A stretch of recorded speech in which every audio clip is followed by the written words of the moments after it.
Tahukah kamu bahwa tanah Indonesia yang kaya akan rempah-rempah pernah menjadi incaran bangsa-bangsa Barat?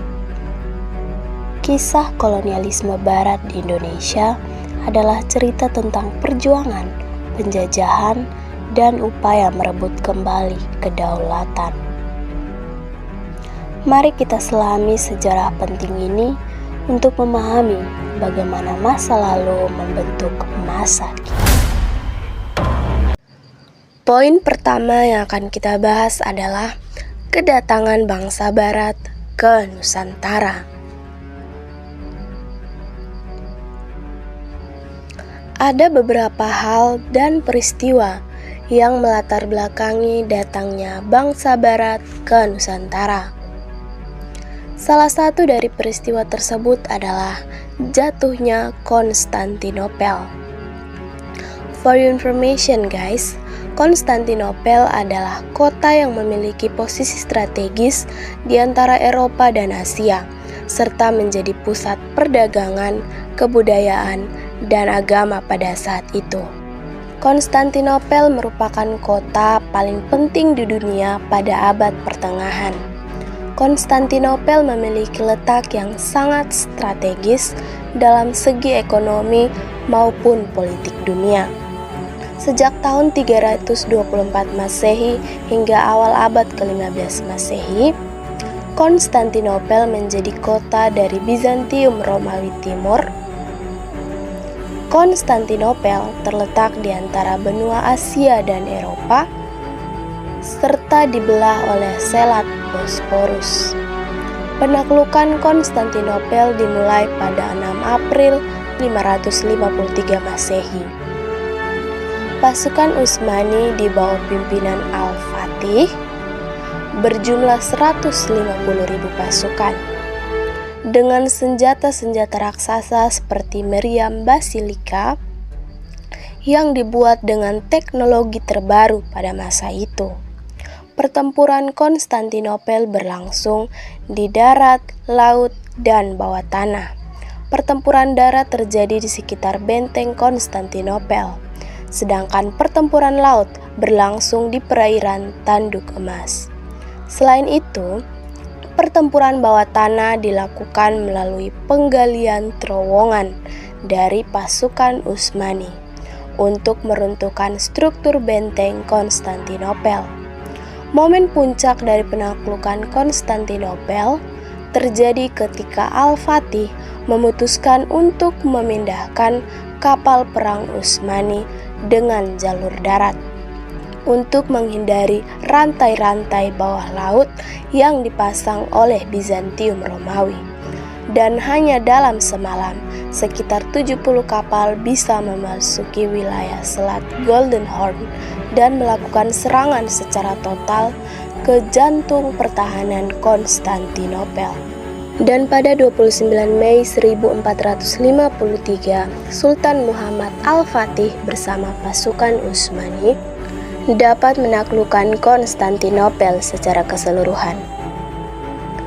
Oleh karena peristiwa itulah, bangsa Barat mencari alternatif untuk mendapatkan rempah-rempah langsung dari sumbernya. Salah satunya adalah dengan melakukan penjelajahan ke belahan bumi lain. Selain itu, ada juga peristiwa perkembangan revolusi industri yang membawa pengaruh yang signifikan dalam dunia industri pada saat itu.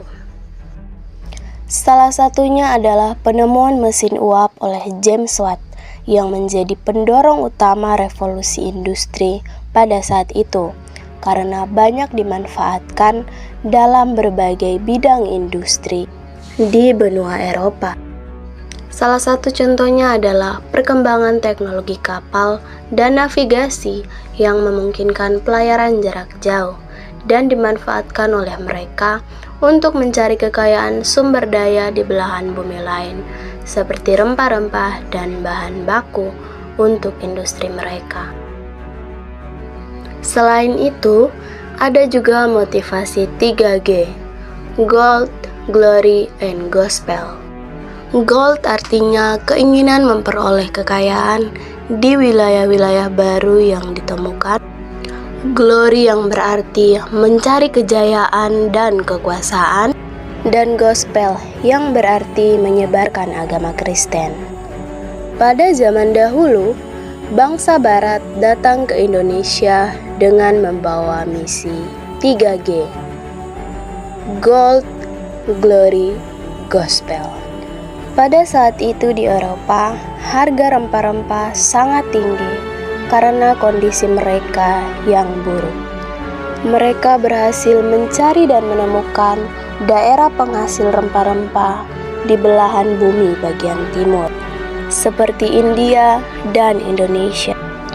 Di Indonesia, terdapat banyak sekali jenis rempah-rempah, seperti merica, cengkeh, jahe, pala, kayu manis, adas, kapulaga, dan kunyit.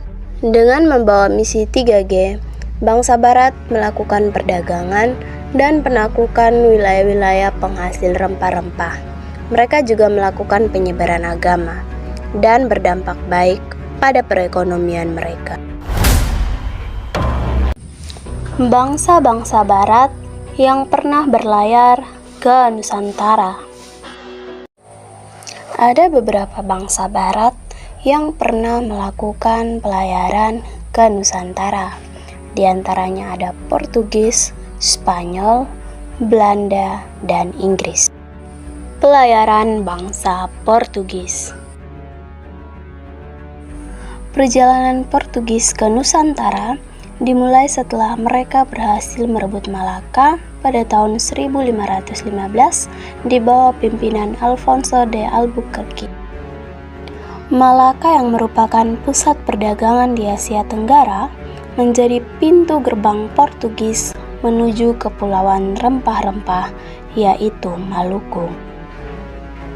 Pada tahun 1512, Francisco Serrao memimpin ekspedisi pertama ke Maluku dan menjalin hubungan dagang dengan kerajaan lokal, yaitu Kerajaan Ternate dan Kerajaan Tidore. Di Maluku, Portugis memonopoli perdagangan cengkeh, pala, dan fuli yang sangat diminati di pasar Eropa. Namun, kehadiran Portugis tidak selalu diterima dengan baik karena mereka sering mencampuri urusan politik kerajaan setempat. Ketegangan ini memicu konflik dengan kerajaan lain di Maluku dan akhirnya membuka jalan bagi kedatangan bangsa Eropa lainnya, seperti Spanyol dan Belanda.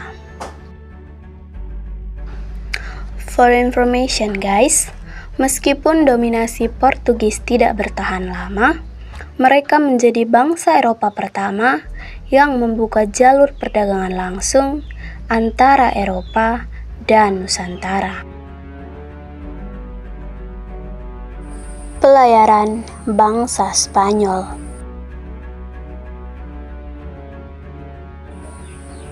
Perjalanan Spanyol ke Nusantara terjadi pada awal abad ke-16 sebagai bagian dari ekspedisi mencari jalur alternatif ke Asia.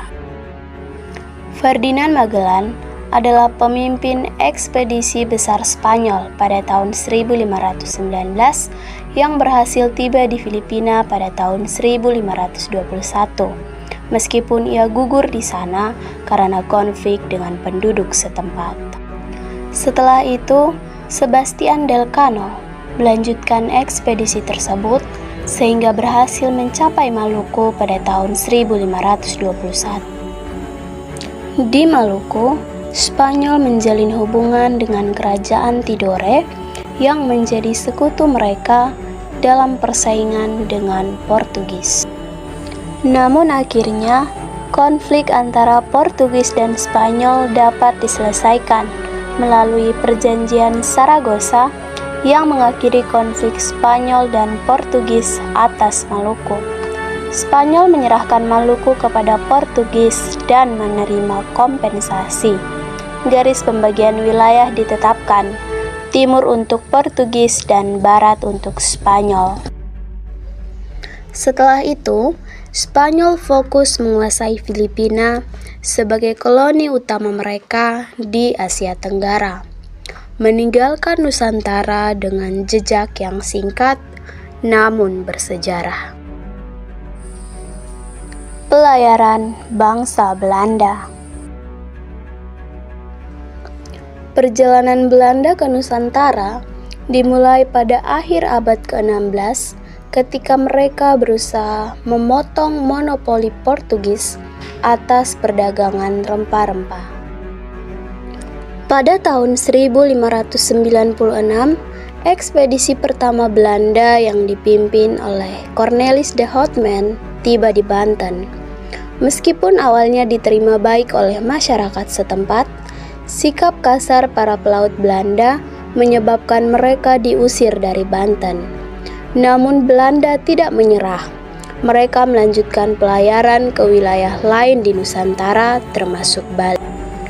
Pada tahun 1602, negara Belanda mendirikan VOC atau Verenigde Oost-Indische Compagnie, sebuah perusahaan dagang yang bertujuan untuk memonopoli perdagangan rempah-rempah di Nusantara.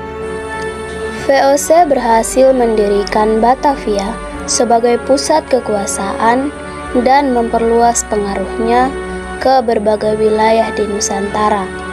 Dengan strategi perdagangan yang agresif dan menggunakan kekuatan militer, Belanda berhasil menguasai wilayah strategis di Nusantara. For your information guys, kedatangan Belanda membawa pengaruh yang besar bagi Nusantara. Meskipun awalnya fokus pada perdagangan, Belanda akhirnya menjadi penguasa kolonial yang mendominasi Nusantara selama lebih dari 3 abad. Pelayaran bangsa Inggris. Perjalanan bangsa Inggris ke Nusantara dimulai pada akhir abad ke-16 ketika mereka berusaha mendapatkan akses langsung ke sumber rempah-rempah tanpa bergantung kepada perantara seperti Portugis dan Spanyol.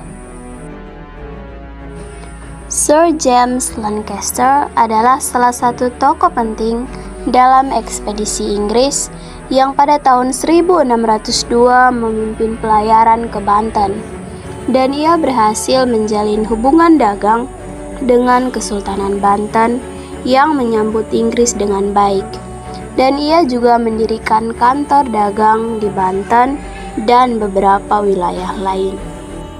Namun Inggris menghadapi persaingan ketat dengan Belanda yang memiliki kekuatan militer dan pengaruh politik lebih besar di Nusantara. Akhirnya Inggris perlahan tersingkir dari beberapa wilayah strategis. Meski demikian, Inggris tetap mempertahankan kehadirannya di kawasan ini, terutama melalui East India Company atau EIC yang menjadi pesaing utama Verenigde Oost-Indische Compagnie atau VOC. Pada awal abad ke-19, Inggris sempat menguasai Nusantara selama masa pendudukan singkat Thomas Stamford Raffles. Selama periode ini, Raffles memperkenalkan reformasi seperti sistem sewa tanah dan penghapusan perbudakan. Inggris akhirnya menyerahkan kekuasaannya kembali kepada Belanda pada tahun 1816 sesuai dengan Konvensi London. Poin kedua yang akan kita bahas adalah perkembangan kolonialisme dan imperialisme Barat di Nusantara. Kedatangan bangsa Barat ke Nusantara bukan hanya tentang perdagangan, tetapi juga tentang bagaimana ambisi mereka menciptakan babak baru yang mengubah sejarah wilayah ini secara dramatis, dari eksploitasi hingga perjuangan untuk kemerdekaan. Salah satunya adalah perkembangan kolonialisme pada masa pemerintahan Herman Willem Daendels.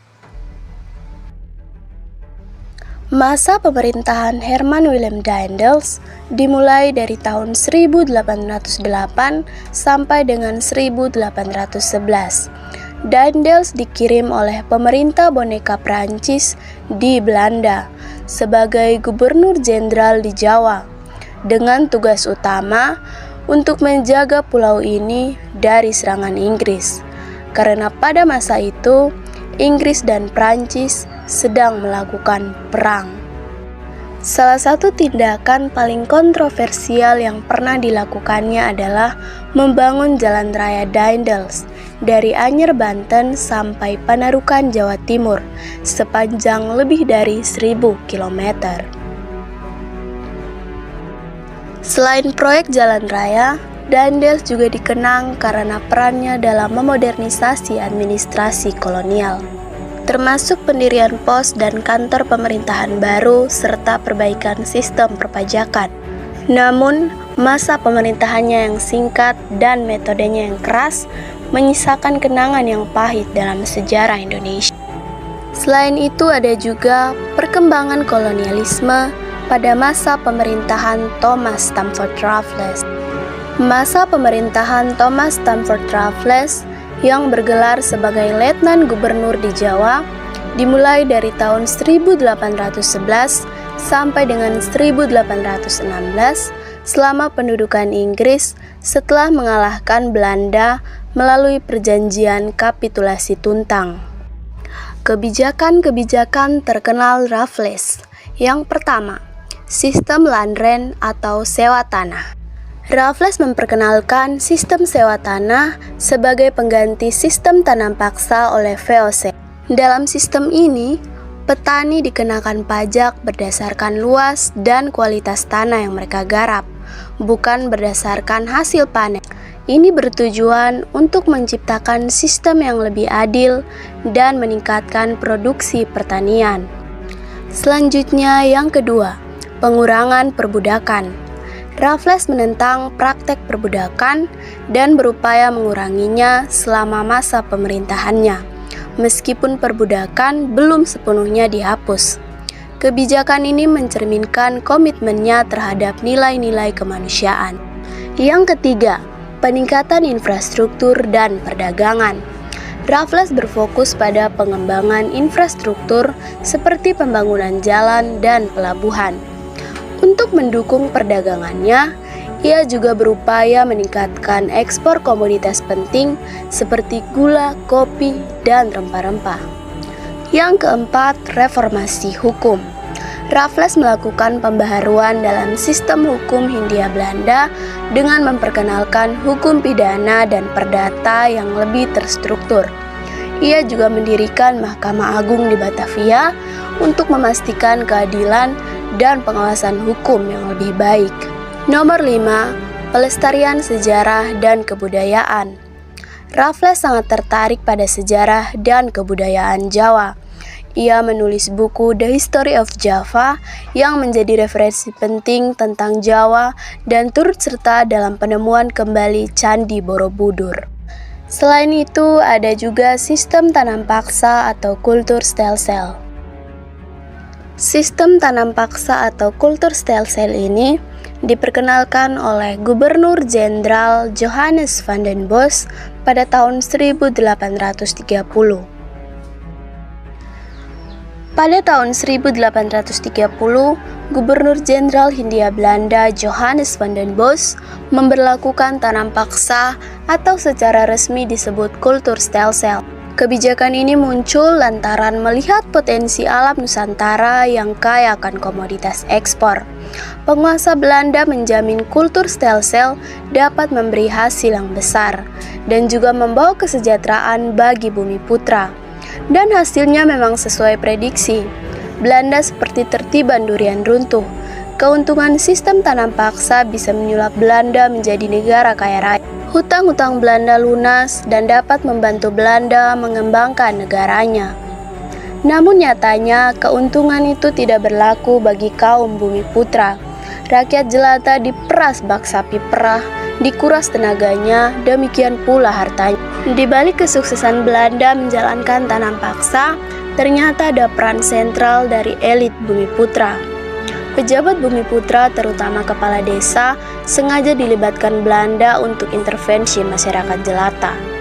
Dan cara ini memang tepat, bahkan tanpa peran kepala desa, kultur sel-sel berpotensi jadi proyek gagal.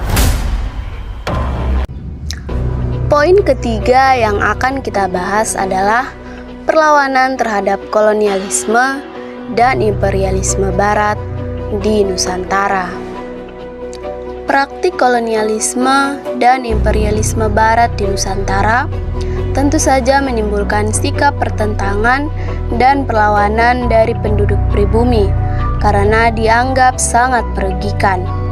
Di sini kita akan membahas tentang perlawanan yang diprakarsai oleh para raja dan sultan dan perlawanan bercorak mesianistik. Perlawanan yang diprakarsai oleh para raja dan sultan. Yang pertama ada perlawanan di Kepulauan Maluku. Perlawanan ini dipimpin oleh Sultan Ba'abullah melawan Portugis setelah ayahnya Sultan Kairun dibunuh pada tahun 1570. Ia berhasil mengusir Portugis dari Ternate pada tahun 1575, sehingga menjadikan Ternate sebagai kekuatan dominan di Maluku. Yang kedua ada perlawanan di Jawa. Perlawanan ini dipimpin oleh Sultan Agung Mataram yang melakukan serangan besar terhadap VOC di Batavia pada tahun 1628 sampai dengan 1629. Meskipun gagal, perjuangannya mencerminkan tekad untuk mengusir kekuatan kolonial di Jawa. Yang ketiga ada perlawanan di Sulawesi. Perlawanan ini dipimpin oleh Sultan Hasanuddin dari Kerajaan Goa yang melawan monopoli VOC pada abad ke-17. Meskipun akhirnya kalah dan menandatangani perjanjian Bongaya, ia dikenal sebagai ayam jantan dari timur karena keberaniannya.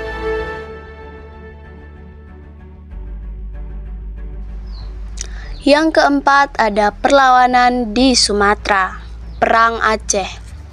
Perang Aceh yang berlangsung pada tahun 1873 sampai tahun 1904 ini dipimpin oleh Teuku Umar dan Cut Nyak Dien melawan Belanda. Perlawanan ini berlangsung sengit dan menjadi simbol perjuangan rakyat Aceh mempertahankan kedaulatan. Yang kelima ada perlawanan di Kalimantan, Perang Banjar. Perang Banjar yang berlangsung dari tahun 1859 sampai dengan 1863 ini dipimpin oleh Pangeran Antasari melawan Belanda akibat campur tangan mereka dalam pengangkatan raja. Ia dikenal dengan semboyan Haramanyaran Wajah Sampai Kaputing.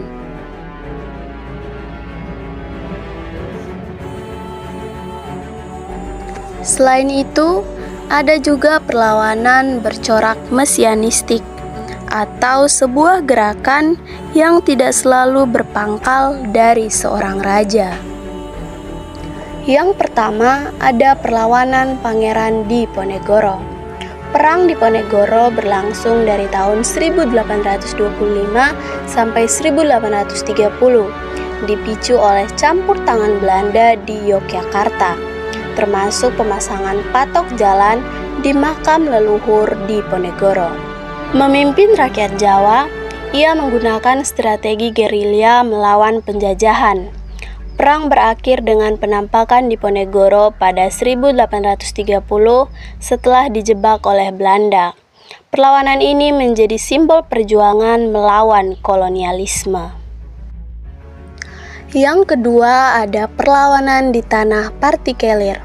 Perlawanan di tanah partikelir seperti yang dipimpin oleh Entong Gendut pada tahun 1916 di Tanjung Os, Batavia, dipicu oleh eksploitasi tuan tanah melalui pajak tinggi dan kerja paksa.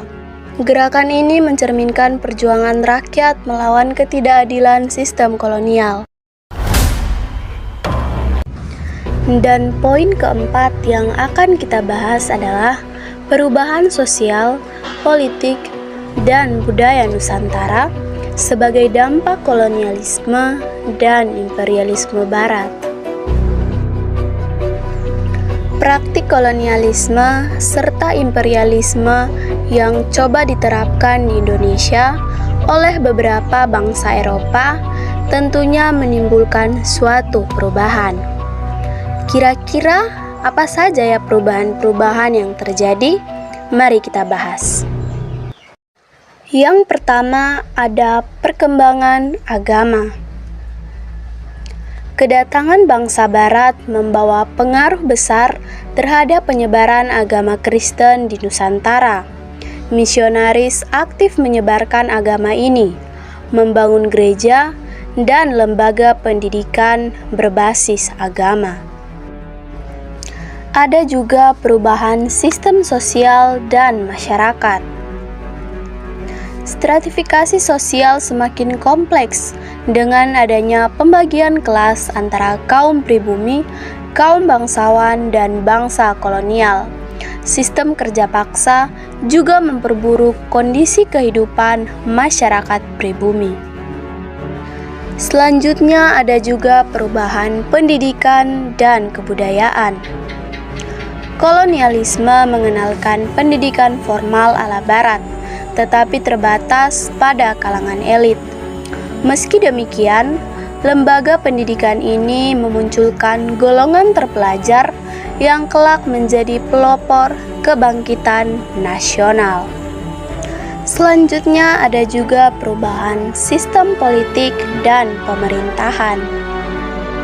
Kerajaan-kerajaan lokal mulai kehilangan kekuasaan akibat kontrol langsung pemerintah kolonial. Sistem pemerintahan tradisional digantikan dengan birokrasi ala Barat yang lebih terpusat. Selanjutnya, ada perubahan sistem liberal dan perkebunan. Politik ekonomi liberal membawa sistem tanam paksa yang menitik beratkan pada ekspor hasil perkebunan, seperti kopi dan tebu. Dampaknya, ekonomi pribumi terkikis demi kepentingan pasar global. Selanjutnya, ada perkembangan kebudayaan maritim. Nusantara sebagai wilayah strategis maritim dimanfaatkan oleh bangsa kolonial untuk jalur perdagangan internasional. Namun kendali atas pelabuhan utama dipegang oleh bangsa asing. Selanjutnya ada pembangunan jalur kereta api. Pemerintah kolonial membangun jalur kereta api untuk memperlancar distribusi hasil bumi dari pedalaman ke pelabuhan. Namun, pembangunannya seringkali menggunakan tenaga kerja rodi. Dan perubahan yang terakhir adalah pembangunan transportasi udara. Awal abad ke-20, infrastruktur penerbangan mulai dikembangkan, terutama untuk kepentingan militer dan administrasi kolonial, yang kemudian menjadi cikal bakal transportasi udara modern di Indonesia.